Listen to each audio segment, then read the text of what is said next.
Bueno, y en estos últimos días, por supuesto, el tema de Cuba con Estados Unidos, la relación, ha sido un tema de conversación para pues, muchas familias y, por supuesto, para los periódicos. Y tenemos aquí a un analista político de asuntos internacionales, Carlos Rajo, pues para hablar un poco del tema. Carlos, ¿cómo estás? Buenas tardes. Estoy muy bien, Diego, gracias. Oye, Carlos, un tema pues que de unos meses para acá pues no se veía venir, ¿no? Incluso sorpresivo. Claro. ¿Qué pasó ahí? Bueno, la verdad es que en cierta medida sí se veía venir porque al final del año pasado hubo algo en Washington que cambió totalmente el panorama de la relación bilateral entre Cuba y Estados Unidos. El presidente Obama dio una serie de medidas en el cual, más allá de los detalles, básicamente lo que anunció es que había la intención de Estados Unidos de romper con ese pasado de 50 años de hostigamiento, de batallas, incluso de querer matar a Fidel Castro. No lo dijo claramente de esa manera, pero en algún momento sucedió, y que estaba todo el interés de establecer de nuevo la relación diplomática con Cuba, ¿no? Entonces, a partir de ahí, todo lo que vino después fue únicamente el tratar de operativizar eso que había dicho el presidente de establecer de nuevo la relación diplomática con Cuba. Se da esta semana una reunión inédita, ¿no? En los últimos años. Se reúne Raúl Castro con Barack Obama. Claro. Una hora y media, bueno, trataron a puertas cerradas hablar los temas, pero que en lo pues, cotidiano, lo que he escuchado en Washington, a muchos tampoco tienen contentos, ¿verdad? Bueno, quienes no están contentos son ciertos sectores del espectro político estadounidense que siempre se han opuesto a la relación Cuba, a la relación Estados Unidos-Cuba. En este caso son muchos congresistas que están ligados a lo que se llama el lobby cubano, es decir, políticos de alguna manera, que te dijera, vinculados con la Florida, porque ahí es donde viven muchos de los cubanos exilados que salieron luego de la revolución en 1959. Entonces digo, ciertos grupos se siguen oponiendo, pero más allá de estos relativamente pequeños grupos que, como digo, se les puede encapsular en lo que se llama el lobby cubano, más allá de ellos, creo que tanto a nivel de opinión pública de Estados Unidos, de la gente, como a nivel de la clase política, comenzando por Obama mismo, hay la mejor intención de realmente darle vuelta a la página y establecer una nueva relación entre Cuba y Estados Unidos. Resumiendo, es cierto lo que tú señalás, que hay gente que se opone, pero es una minoría que antes tenía mucho poder porque podían dominar de alguna manera, utilizando la cuestión cubana. Primero dominaban la política en la Florida y luego dominaban de alguna manera la política en todo el país hacia Cuba. Ahora ya no. Un detalle, Obama ganó las dos últimas elecciones ganando la Florida. Eso te da una idea de cómo el tema cubano ya ha cambiado. Hay una nueva generación de cubanos que dicen: ya olvidémonos de toda esa retórica comunista y que no sé qué, tratemos de también darle vuelta a la página y que haya una nueva relación entre Cuba y Estados Unidos. ¿En qué se transfiere, o se puede llamarlo de alguna manera, qué es lo que pasa con los cubanos que viven en La Habana? ¿Qué les beneficia o en qué no? Hola, si alguien está contento, Diego, con todo esto, es el cubano de a pie, el hombre de la calle en La Habana, en Matanzas y en qué sé yo, tanta ciudad de Cuba. Están contentos porque, más allá de la cuestión ideológica, más allá del socialismo y Fidel Castro y todo, lo que el cubano quiere, como al final de cuentas queremos todos los seres humanos, es vivir mejor, tener una vida mejor, una vida de oportunidades, un futuro para tus hijos, para tu familia. Y ellos ven que con la relación con Estados Unidos, de alguna manera se abre toda una serie de puertas que estaban cerradas, una serie de oportunidades que ahora van a existir. Entonces, cuando le preguntas a un cubano, él te ve más allá de esas dicotomías: socialismo, capitalismo, comunismo. Te ve simple y sencillamente como una oportunidad de hacer negocios. Van a llegar miles, si no es que millones, de turistas estadounidenses. Van a llegar muchas compañías de Estados Unidos que van a abrir negocio. En fin, se van a dar toda una serie de oportunidades y eso es lo que la gente ve. O algunos, por supuesto, que te dijera, verán la cuestión en términos ideológicos, no, que es el capitalismo, que va a destruir la revolución, qué sé yo, pero la mayoría de gente, te aseguro, no está interesada en esas categorías. Simple y sencillamente ve una oportunidad, ve el dólar que va a llegar de Estados Unidos y va a mejorar su vida. en esta situación vemos desarrollo entonces con la entrada de estos dólares posibles, ¿no? Desarrollo en la economía cubana. Por supuesto que sí. No te olvides que Cuba vive en este momento, por ejemplo, básicamente del turismo. Es decir, el principal ingreso de divisas de la economía cubana es del 1 o 2 millones de turistas que llegan cada año, en su mayoría de Canadá y de Europa. En este caso, si le añadís a eso 1 millón, por decirte una cifra, de turistas estadounidenses, una cantidad de dólares enorme. Pero además de eso, van a llegar compañías estadounidenses, ¿no?, que también van a poner sus bases y van a hacer negocio. Cuba tiene... la podés criticar por muchas razones, pero no podés negar el hecho de que tiene gente muy bien preparada, ha tenido siempre un muy buen sistema educativo y entonces está como de alguna manera lista para abrazar, si se quiere, esa economía capitalista. Obviamente las autoridades cubanas nunca te van a aceptar esto, te dicen de que van a abrir la puerta a Estados Unidos, pero van a conservar el sistema socialista. Solo la práctica nos va a demostrar si eso es posible, ¿no? Si podés abrir el mar capitalista y al mismo tiempo en el terreno político mantener la estructura del partido único y todo eso. Pero por el momento, sin duda que va a mejorar la economía. Dos fronteras, bueno, que comparte Cuba, por supuesto, Estados Unidos y México. Claro, claro. ¿Nuestra relación ambigua o ahí vamos?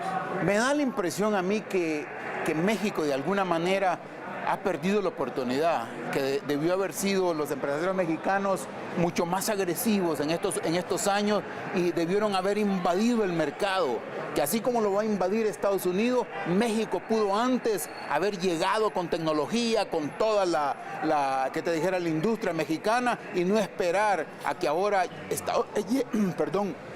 llegue a Estados Unidos y gane toda esta batalla, si se quiere, por los corazones y las mentes de los cubanos. Pero sin duda que al abrirse la economía cubana va a beneficiar no solo a Estados Unidos, sino que también indirectamente a México.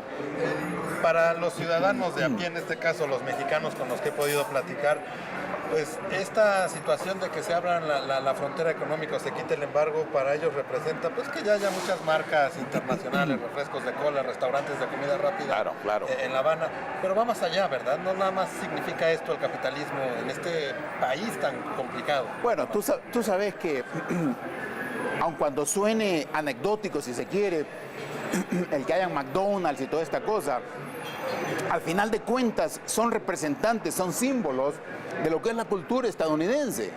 Una cultura barata, si le querés llamar, una cultura no sofisticada, pero al final de cuentas son como los cabezas de playa de esa cultura y economía estadounidense. Es más, en Cuba y en algunos lugares nostálgicos, si se quiere, del mundo, la gente está preocupada porque dicen, se va a destruir lo bonito, lo lindo que todavía existe de Cuba, una vez que entren estos estadounidenses con sus rústicos McDonald's y toda esta cosa, la idea brutal de simplemente hacer dinero. Y le preguntas a un cubano y te dice, si es que usted como no vive aquí, no sabe lo que nosotros sufrimos y no sabe todo lo que nos cuesta conseguir las cosas básicas para sobrevivir. Por supuesto que estamos contentos con que vengan los McDonald's del mundo, si con eso va a mejorar nuestra vida. Pero es totalmente legítima tu cuestionamiento, en el sentido de que en efecto hay temor de que se va a perder mucho, que te dijera de eso, que es la esencia del sistema cubano, ¿no? Pero te repito, el cubano promedio dice, tengo la capacidad de conservar mi cultura, de conservar mi identidad, de conservar mi nacionalismo cubano,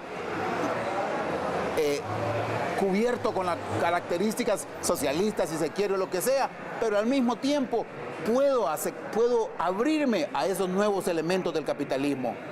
En este sentido, ¿ya es un hecho la apertura económica en qué etapa estamos? ¿O hay varias etapas, varias situaciones? Ha mejorado con Raúl Castro, ha mejorado muchísimo a como era antes cuando estaba Fidel Castro. Hay que recordar que desde 2006 Fidel Castro dejó el poder y lo tiene el hermano, en el sentido de que hay toda una serie de pequeñas iniciativas que parecerían típicas de la empresa privada. Es decir, no vas a encontrar un restaurante como este grande, pero hay restaurantes más pequeños que ya son de cubanos. Es decir, hay cubanos en este momento que no solo tienen un restaurante que se ofrece buena comida, pero que al mismo tiempo tienen trabajadores. Es decir, eso desde el punto de vista que lo veas, es capitalismo, así de simple. Porque estás obteniendo ganancias, el dueño, tenés trabajadores, les estás pagando, esa gente está funcionando en la cuestión básica del capitalismo, de ganancia, pérdida y todo eso. Entonces ya hay elementos, son, insisto, relativamente pequeños, pocos en el contexto de toda la economía cubana, pero ciertamente ya hay ahí semillas de lo que eventualmente va a ser una economía de mercado. Con esta decisión de Barack Obama, ¿qué pasa con su gobierno? Digo, sabemos que se postula, bueno, vienen las elecciones en el 2016.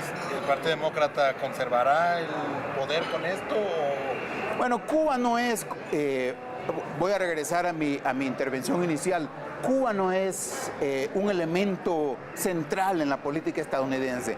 Antes lo era porque, bueno, en primer lugar hay que hablar de la elección presidencial. En la elección presidencial el estado de la Florida juega un papel clave. Si ganás la Florida, tenés muchas chances de ganar la elección, o mejor dicho, es casi imposible que ganes la elección presidencial si no ganás la Florida.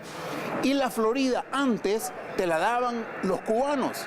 Los cubanos eran centrales para que ganaras la Florida, y esos cubanos, por supuesto, eran anticastristas. Ahora ha cambiado, porque tenés una nueva generación, gente joven que dice, ya no quiero moverme en esa dicotomía Cuba, anticastrismo, buenos y malos. Lo único que quiero es tener relaciones con Cuba, ir a visitar a mis familiares allá. Entonces, lo que ha pasado es que una vez que la Florida ha dejado de ser de los cubanos, por decirle de alguna manera, para los demócratas ya no es problema. Los demócratas pueden darse el lujo de establecer estos puentes con Cuba, sabiendo que no te va a perjudicar en la elección presidencial. Barack Obama deja blindado este tratado, este acuerdo de apertura económica, es decir, él termina el próximo año, lo estamos comentando, pero claro, para el siguiente, digo, quizás no sea prioridad, pero ¿podría continuar por buen camino esta situación o se cierra con Barack Obama esta relación?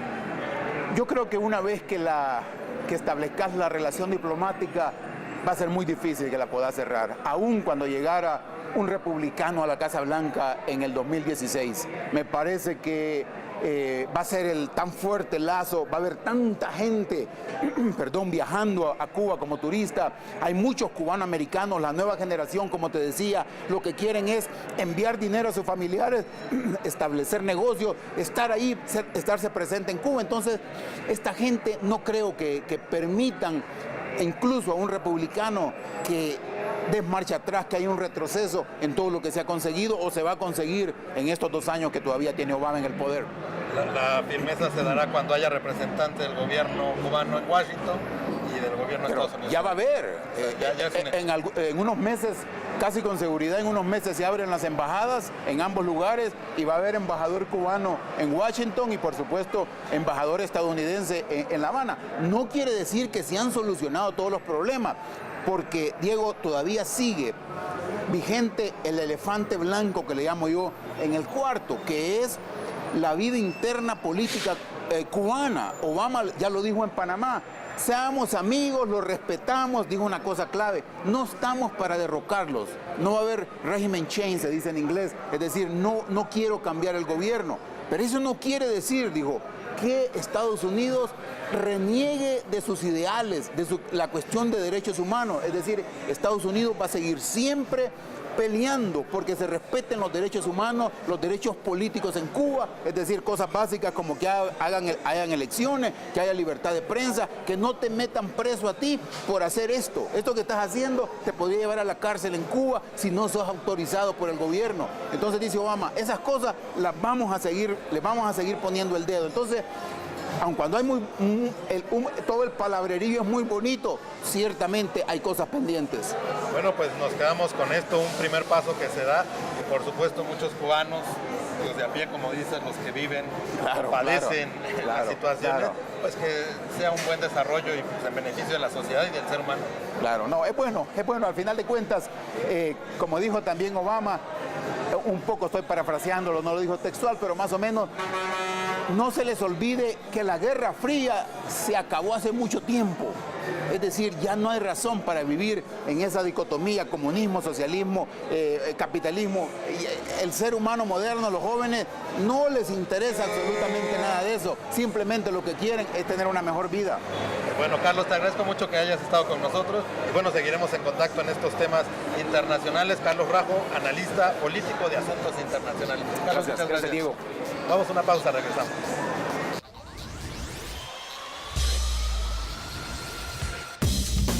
Claudia Arellano, contigo.